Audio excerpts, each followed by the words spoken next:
Aphorism 41, Organon of medicine.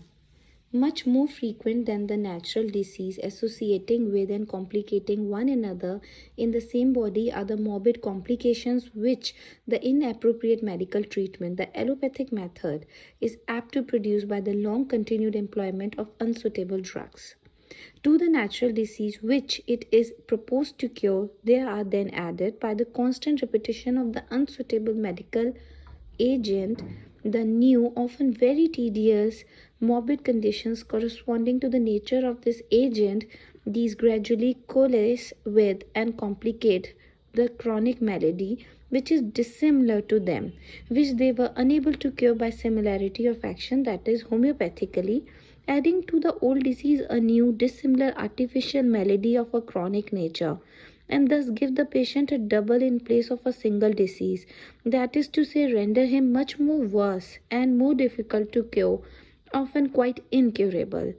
Many of the cases for which advice is asked in medical journals, as also the records of other cases in medical writings, attest the truth of this.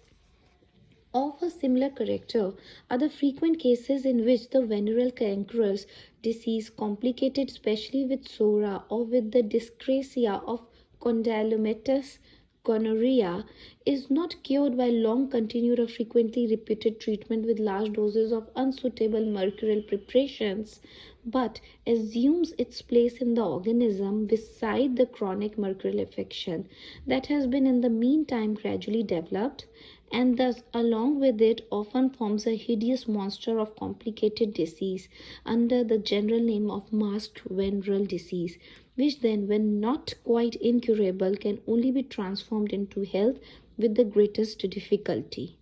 Footnote: for mercury, besides the morbid symptoms which by virtue of similarity can cure the venereal disease homeopathically, has among its effects many others unlike those of syphilis, for instance, swelling and ulceration of bones, which, if it be employed in large doses, causes new maladies and commits great ravages in the body, especially when complicated with Psora, as is so frequently the case.